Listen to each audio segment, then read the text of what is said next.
Good morning, everybody, and welcome back to another day here at home with APS.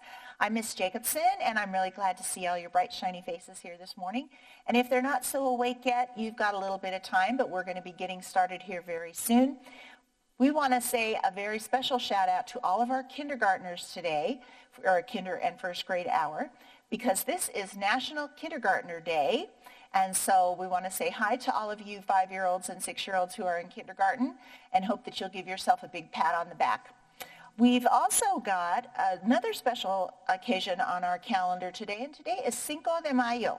And so if you do not know what Cinco de Mayo is, I would like for you to get with a grown-up at your house or an older brother or sister and see if you can't do a little research and find out what Cinco de Mayo is. So I hope you have a great Cinco de Mayo and a great National Kindergartners Day. Let's get ready for another day here at home with APS. Hi, I'm Mrs. B. Welcome kindergarten and first grade.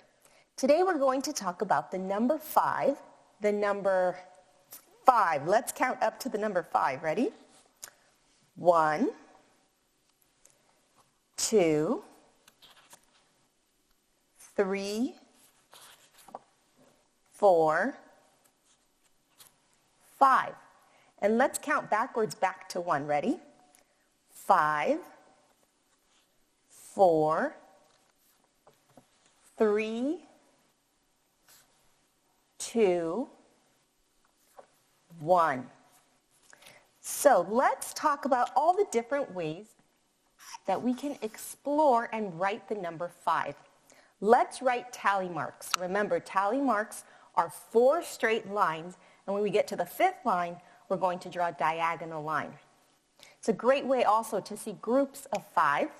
So draw with me, ready? Or you can air write, you can air draw. Big in the air and follow along with me, ready? 1, 2, 3, 4, 5. How many groups of 5 do I have? I have 1 group of 5. How many lines do I have? I have 5 lines. Let's count them together. Ready? Count with me. 1, 2, 3, 4, 5. Can you write the word 5? Let's spell it together. Ready? F, I, V, E. So spell it again with me. Ready? Repeat after me. F, I, V, E. 5. Now let's see if our number 5 is even or odd. Remember, when a number is odd, that means that if we took a group of 5, that we would have 1 left out. So let me get something to show you what I mean. So if I start to pair up these objects that I have here, and 1 is left alone, that means it's an odd number. So I have a pair here. I can pair these up, but then I have one that doesn't have a pair or partner, and that makes it odd. Another way to look at it is when I made my homemade 10 frame, and I put stickers in here, I could see that my stickers had a pair except for 1 sticker. So that means that our number 5 is odd.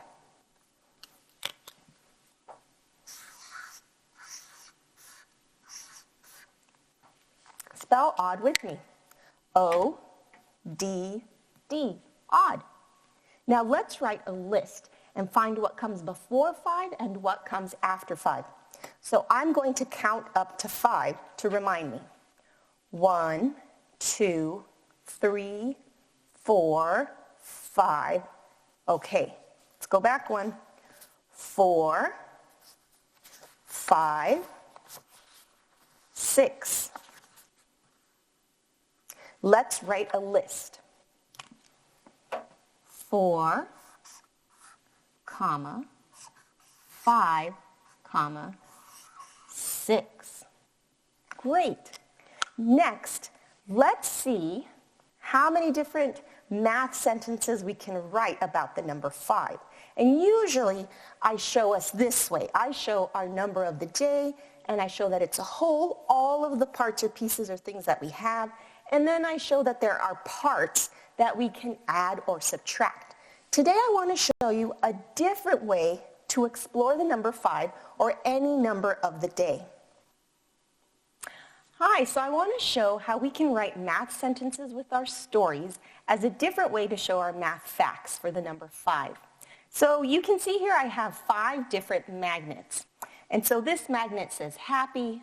This blue magnet has a clip on it. This magnet is from the U.S. Space and Rocket Center in Huntsville, Alabama.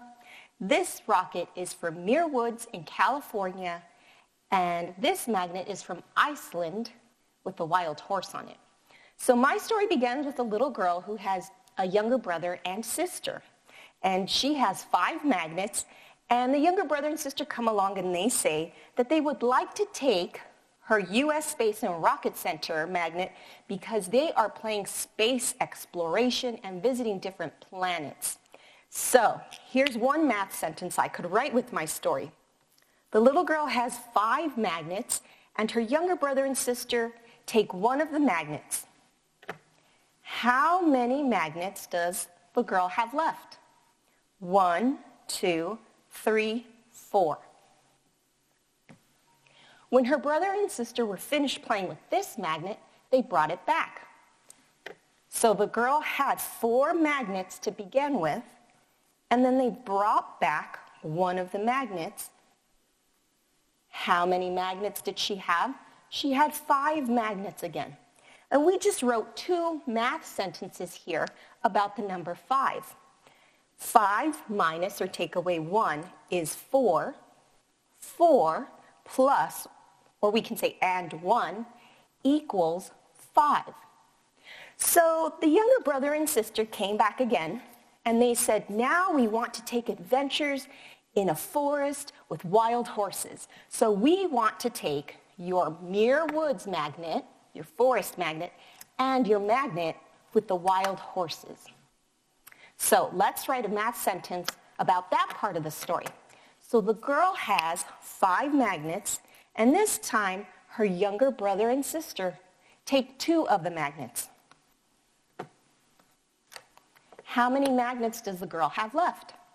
1, 2, 3. And because they're a good younger brother and sister, when they were done playing, they came back and they gave the girl back her magnets. So she had 3 magnets to begin with, and then they brought back her 2 magnets. And again, how many magnets did she have? 5. So as you've noticed so far in my story, her younger brother and sister took 1 magnet, then they took 2 magnets. How many magnets do you think they're going to take in the next part of my story? 3 magnets. So help me with the next part of my story. So the brother and sister came back, and the girl had 5 magnets. And this time they want to take 3 magnets, and they say they're going to build something. They want to build a rocket ship because they want to go back to playing space exploration. So they said, we're going to take this blue magnet with the clip on it. We're going to take the U.S. Space and Rocket Center magnet, and we want to decorate our space rocket. We like this one that says happy. So she started with 5. They came and took 3. How many did the girl have left? 2. When her younger brother and sister are done playing, how many are they going to bring back to her? 3, and she'll have her 5 magnets again.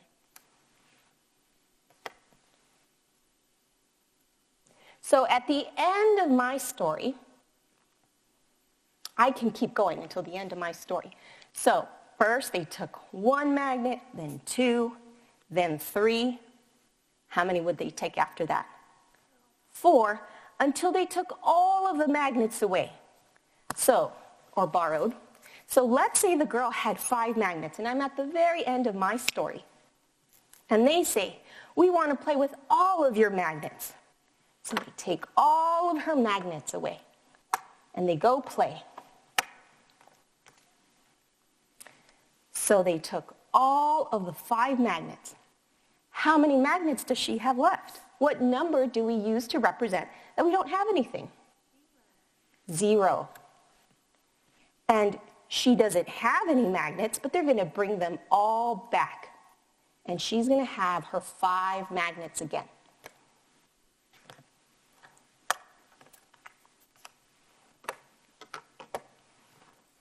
So we can use writing stories or telling stories with our math sentences.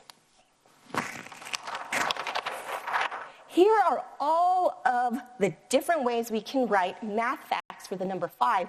And this is actually my story now with numbers. First, the girl had 5 magnets. And if her brother and sister didn't take any away, she still has 5. And then they took 1 away, and they brought 1 back. Then they took 2 away, and they brought 3 back. Oh, let me fix this one. This really should be 3 plus 2 equals 5. Oh my goodness, this one's wrong. Mrs. B made a mistake. But that's okay, we make mistakes sometimes in math. So my whole story was written in math. So I want to encourage you to find the number of the day, 5 things. They could be the same 5 things, 5 different things, and write your own story and show how things are taken away or brought back. What are different ways that you could talk about your number of the day? Maybe tomorrow you wake up and you think of a different number of the day. My favorite number is the number 3. And what I notice when I wake up every day is that I'm starting to hear birds chirping. So tomorrow, I want to see if I can find 3 birds or hear 3 birds chirping. And then I want to write some math sentences about my 3 birds. Maybe 1 flew away, 1 came back, maybe there were 2, and then 1 joined them. So every day wake up and think of a number of the day for yourself. Find them, practice your math sentences. Now you can practice them also with math stories. And until next time, I hope you have a great day. Bye.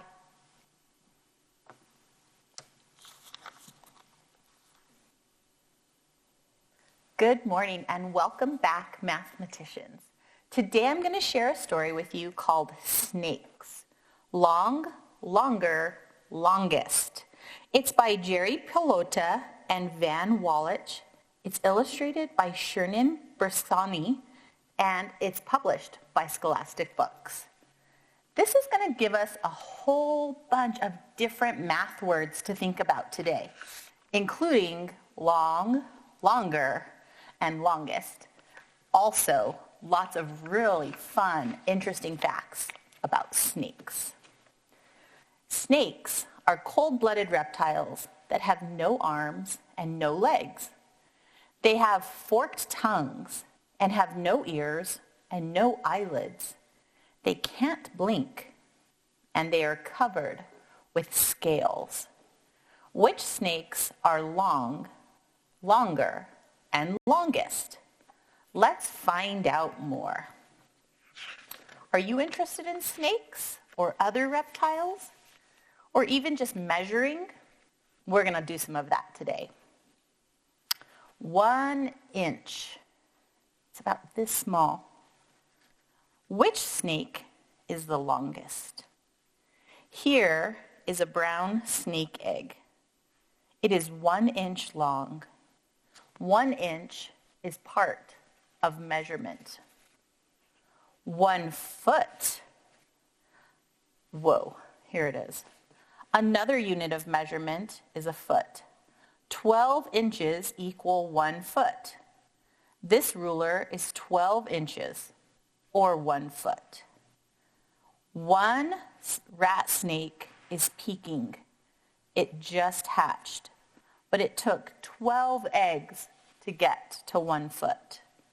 1, 2, 3, 4, 5, 6, 7, 8, 9, 10, 11, 12. If a foot is 12 inches and there are 12 eggs, how long was each egg? That's right, 1 inch, just like on this page over here. So 1 foot and 1 inch. Great ways to measure. 3 feet is equal to 1 yard. A yard is also 36 inches long. A flying snake is about 3 feet long. It sucks in its belly, spreads its ribs, steers with its tail, and glides from tree to tree. I'm very glad that I've never seen a flying snake. 3 feet long of a flying snake. That's pretty long. Look at this one. A mile is 5,280 feet long, or 1,760 yards long. No snake is a mile long. Whew, lucky for that. But a sea snake can swim a mile. All snakes can swim. Interesting. This yellow-bellied sea snake and other sea snakes live in the Pacific Ocean and swim their whole lives. Swimming a mile is something I could do, but I'm very glad that I don't see snakes that are 1 mile long. This snake does look pretty long, though.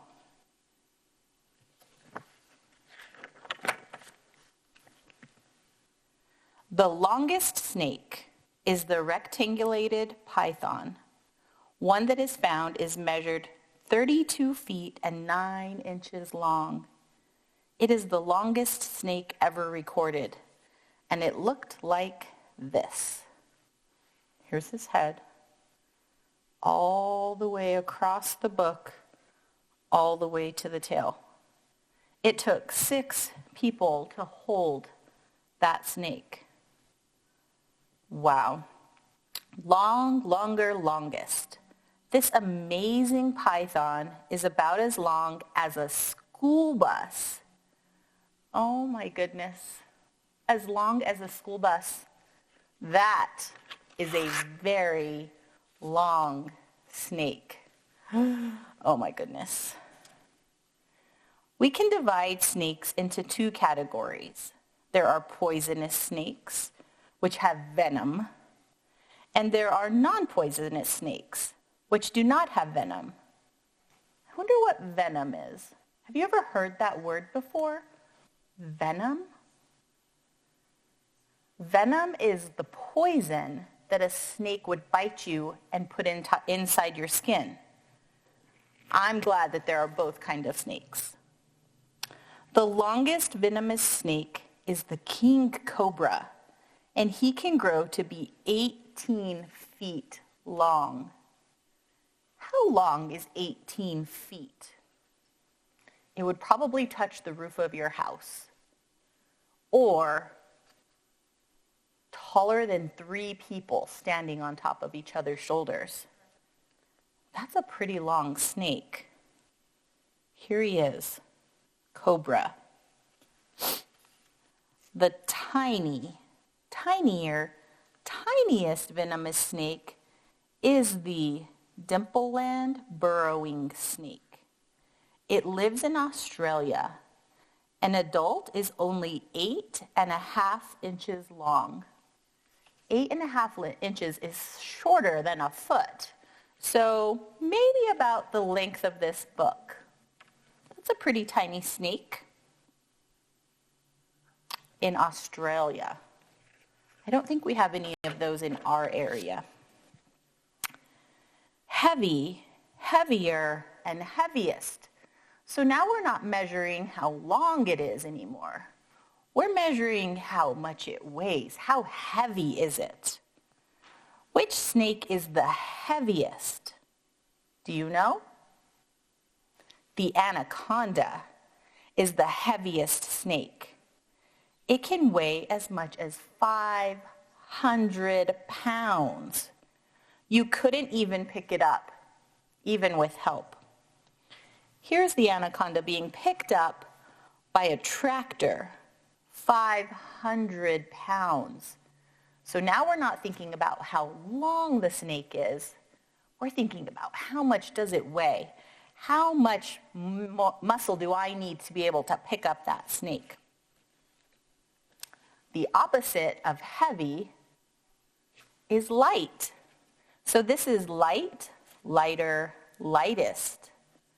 The lightest snake is also the most traveled. The flower pot snake travels around the world. They hide in dirt of flower pots people give one another, and they weigh less than 1 ounce.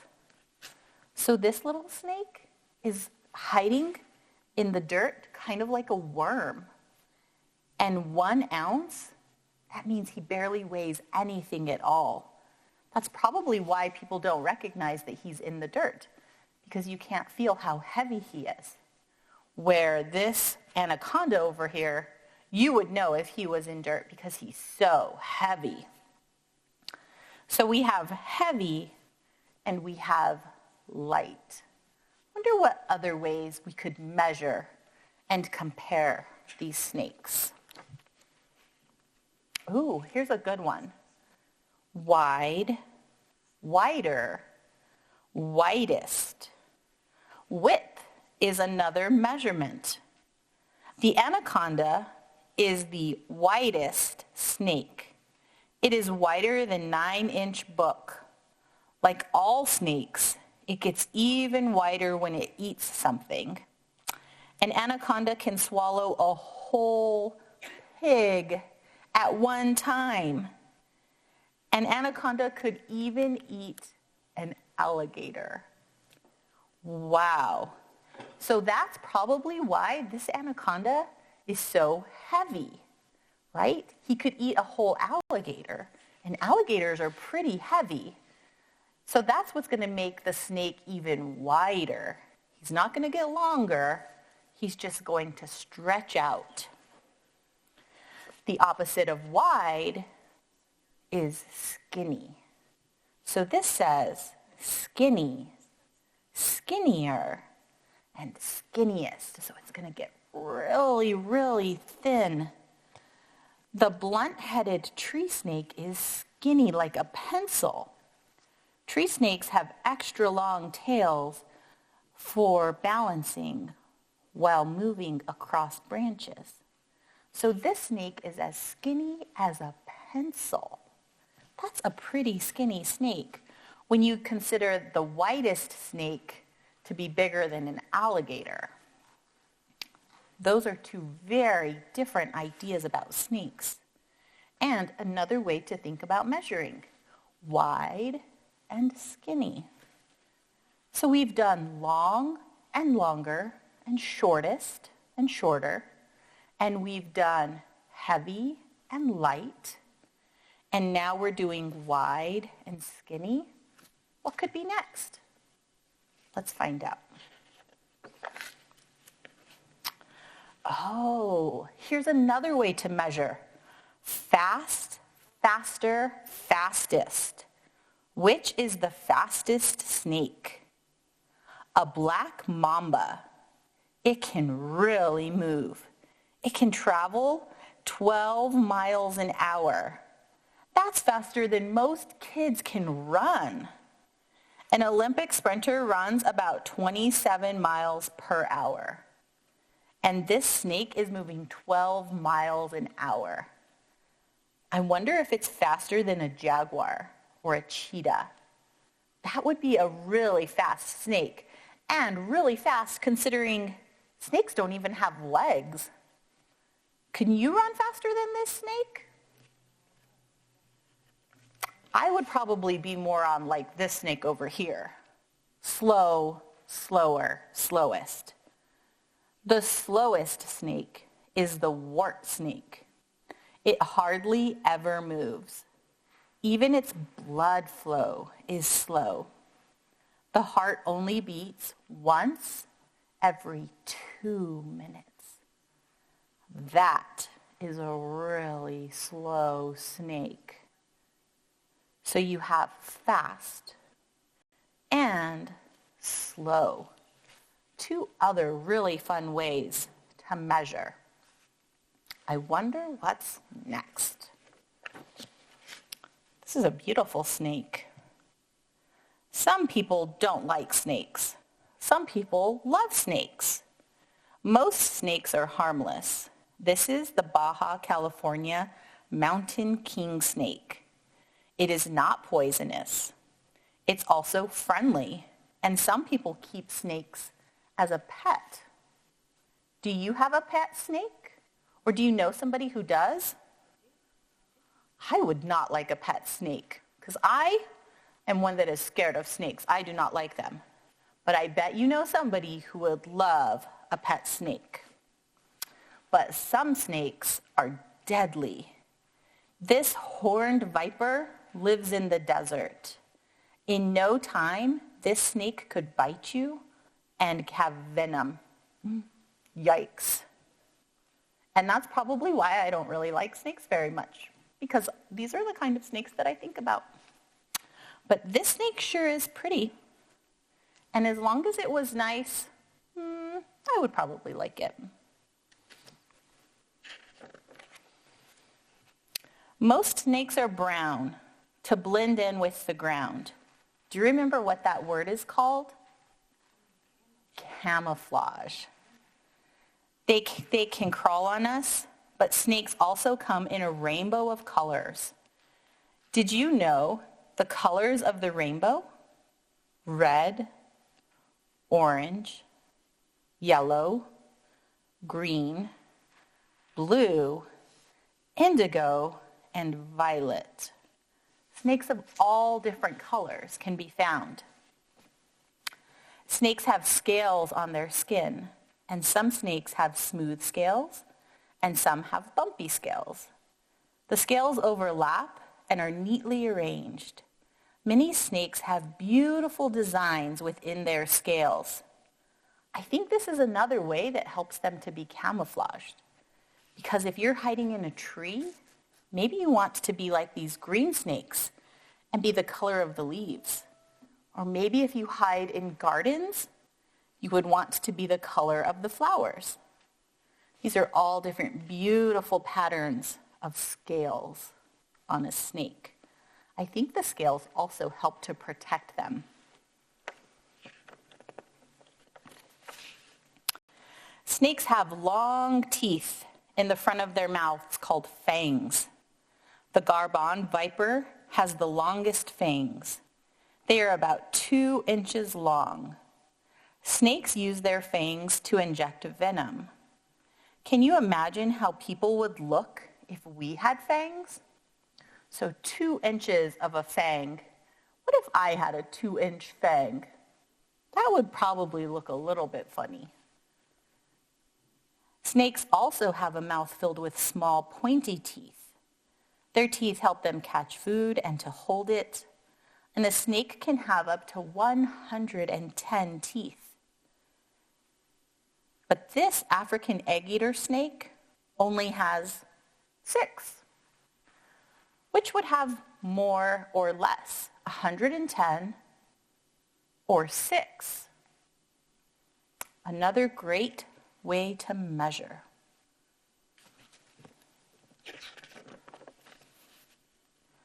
Oops, this must be a mistake. Who put this jigsaw puzzle in here? Well, this is supposed to be a page about snake. Where is the body? Which part of the snake is the body? Here's a better picture over here. It shows you all the parts that are inside of a snake as well. The bottom part of the snake is the tail. Snakes have organs just like other animals. Snakes do not have some parts like humans do. And snakes can go to the bathroom. I never knew that. So you see their lungs in here, you see their stomach. A snake has a heart. All of the organs inside of the snake. Snakes lay eggs. A clutch is a hidden way for a small cave where snakes can lay their eggs. A baby snake is born from an egg called a hatchling. Not all snakes lay eggs. Some mother gardener snakes just give birth to little baby snakes. Luckily, this mom does not have to buy shoes for all of her babies. That is a lot of babies.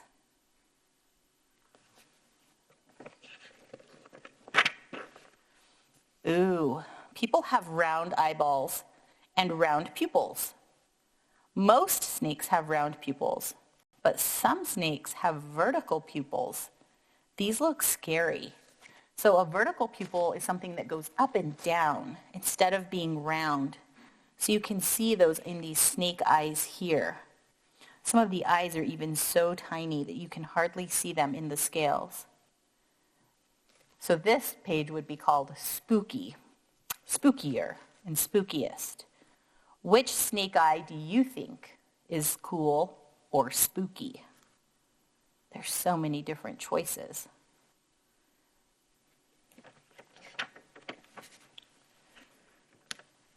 Tasty, tastier, and tastiest.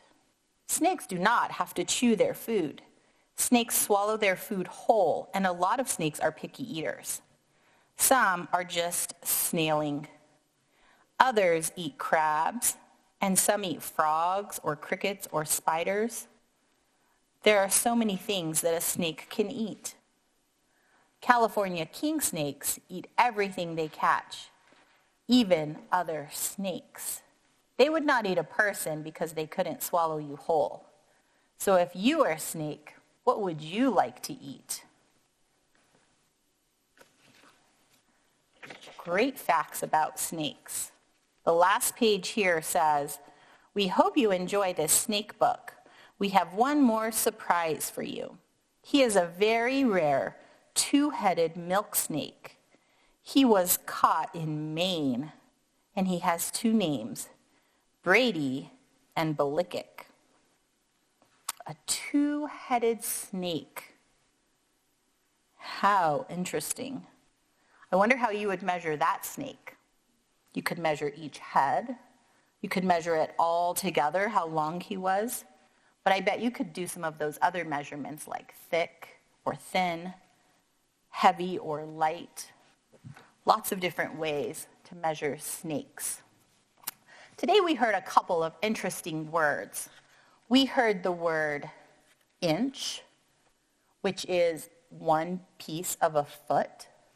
Some snakes are only a few inches long. Some snakes are only a few inches wide. And remember, an egg was 1 inch long.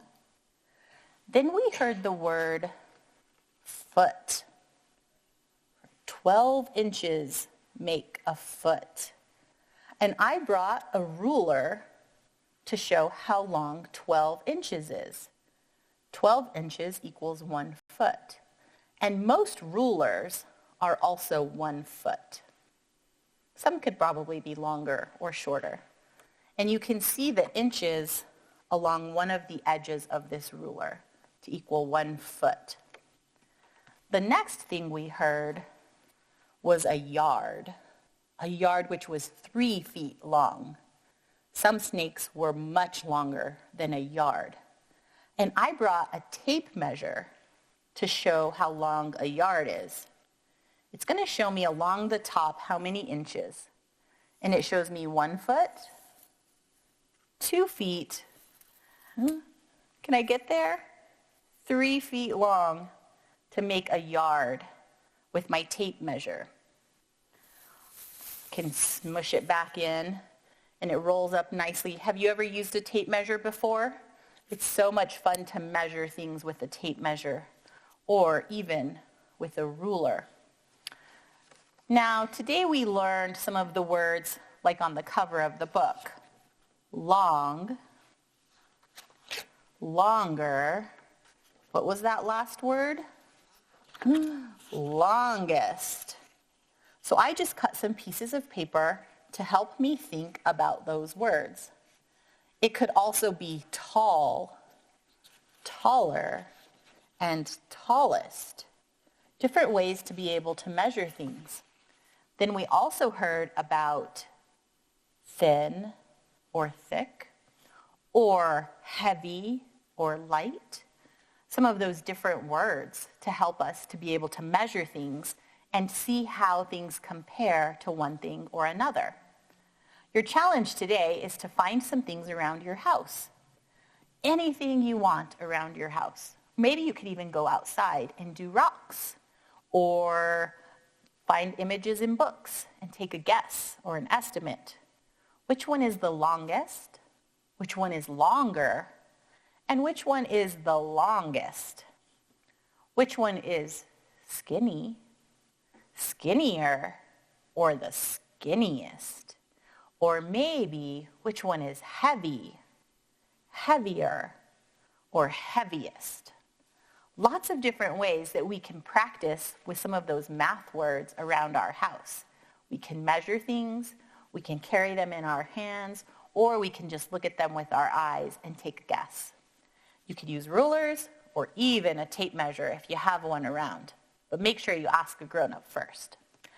I know that this was a lot of fun exploring snakes and thinking about ways that we can compare things.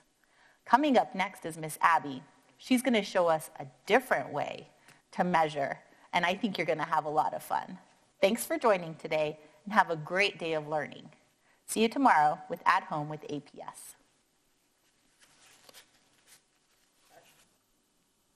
Good morning, learners. This is Miss Abby, and I'm here with a math lesson today.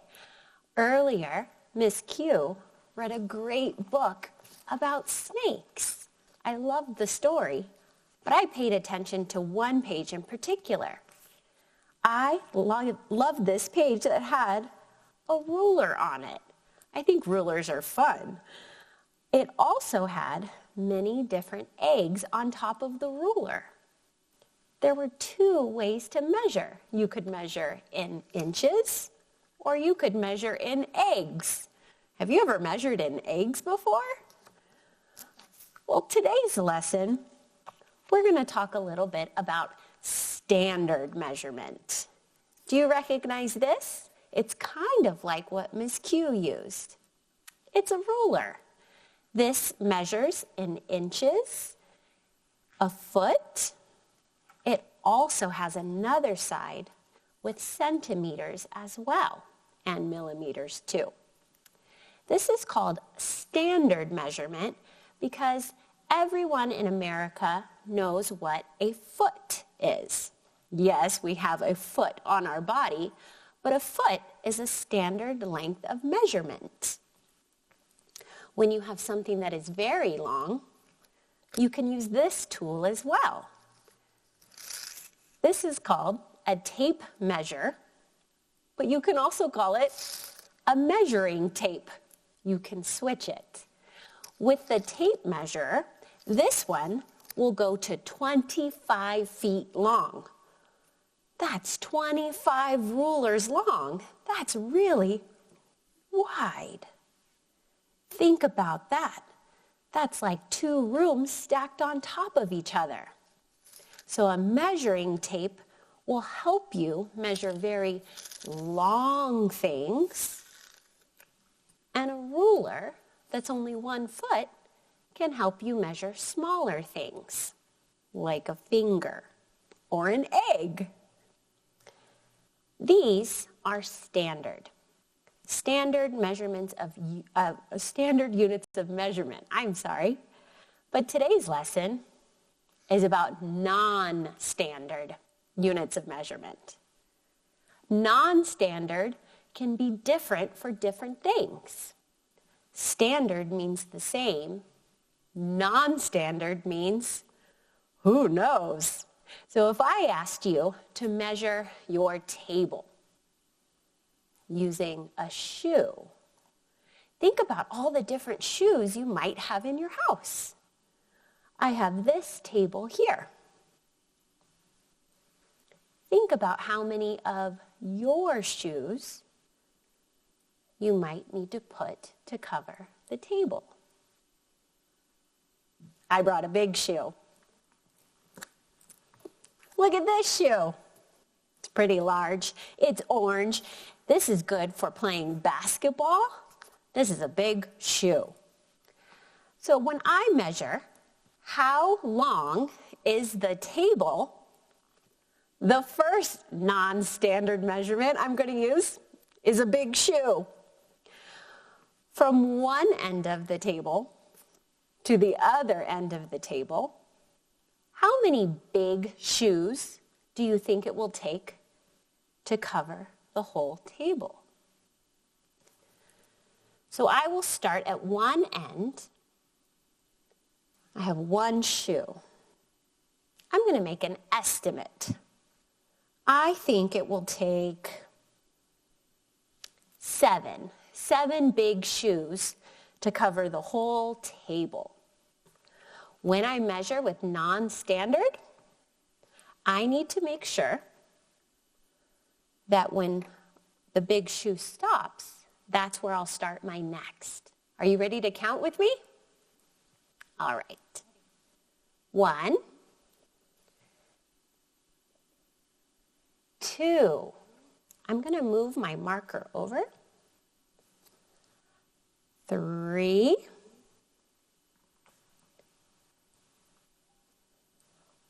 4. Whoops.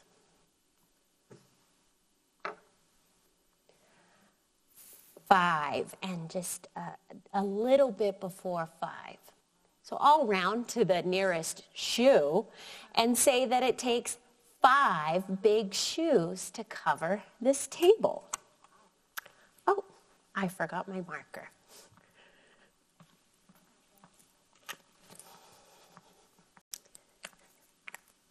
It takes 5 big shoes to cover the length of the table. 5. I estimated it would take 7 shoes, so I overestimated. 5 big shoes. Now, I brought another shoe. I brought a fancy shoe. Do you have fancy shoes at your house? I think it's fancy because it's shiny and there's a little heel on it. Now, when I look at my big shoe and my fancy shoe, they are not the same size. If I put them like this, I notice that the big shoe is much longer than my fancy shoe. Wait, so will it take more fancy shoes to go across the table or less? I'm going to start with my fancy shoe at the end of the table. It took 5 big shoes to go across the table. How many fancy shoes will it take? Since the fancy shoe is smaller, I think it will take more. Let's count and find out. 1. I'll pick it up. 2.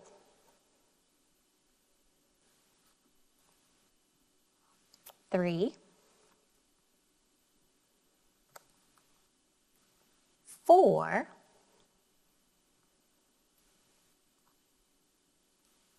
5. 6. And I have a little bit to spare. I'll round to the nearest shoe and I'll say it takes 6 fancy shoes to measure the length of the table. I'll write the number 6.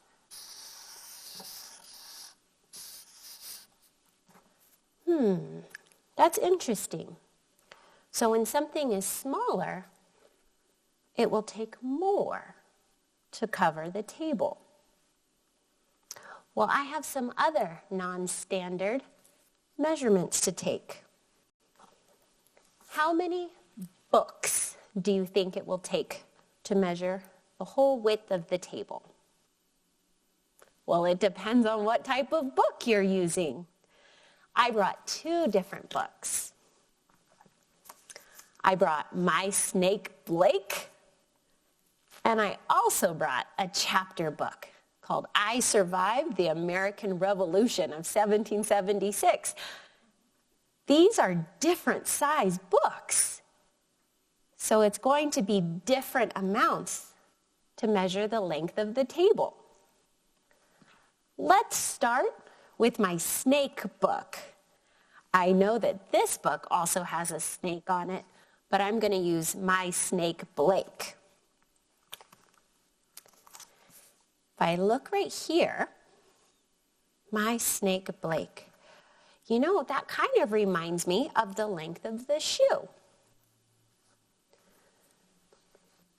Oh, wow. The shoe is just a little bit longer than the book. Do you think it will take 5 snake books or 6 snake books to cover the length of the table? I think it'll take 5.5. We'll see.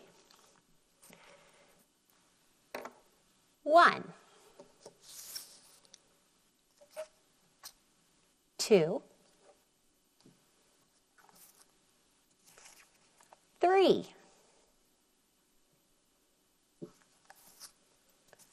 4, 5, and just a little bit more. It was really close to the shoe measurement. It takes about 5 snake books to cover the length of the table. 5. Now, when I use my chapter book, I notice it's about half the size of my snake book. Do you see that? Since this is shorter, it'll take more of the chapter books to cover the length of the table. All right, are you ready to estimate? Think in your head how many chapter books you think it will take to cover the length of the table. Will you go ahead and whisper it to the TV? Let's find out. 1 chapter book. 2, 3, 4, 5. It's going to be larger than 5. 6, 7, 8. It's going to be larger than 8. 9, 10, and I have room for one more. 11. It took 11 chapter books to cover the length of this table. My estimate was 10 books. I was 1 away. It took 11 chapter books. Wow. It seems like the smaller something is, the more of it you'll need to cover the length. Well, I also have a can of beans. If you don't have a can of beans, that's okay. Try and look for a can about this size. Now I have a choice. Do I want to measure it this way or put it on its side? I think I'll put it on its side. How many cans of beans long do you think this table might be? Well, the can of beans is shorter than the chapter book. The chapter book took 11. Oh, it's that way. It took 11. I have to make sure I have my things positioned the right way. Since it's shorter, I think it will take more than the chapter book. So I'm going to choose a number that is larger than 11. I think it'll take 12. 12 cans of beans to measure the length of the table. Now that I've made my estimate, let's check. I'll start with 1. I put my ruler there. And I start my next can right where I left off. 2, 3, 4, 5, 6, 7, 8, 9, 10, 11, 12, 13. It took 13 cans of beans to cover the length of the table.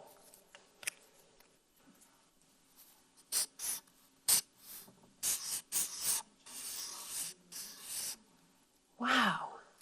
So the smaller an item is, the more of it you will need to measure the same length. I have one more item, and it's going to take me a while. I said I have a big penny. It's not a normal penny that you would use at the store. It's a souvenir penny. Isn't this a big penny? With this big penny, I estimate I'd probably need 18 of them to cover the table. Let's count quickly. Let's find out. 1, 2, 3, 4, 5, 6, 7, 8, 9, 10. I'm about halfway there.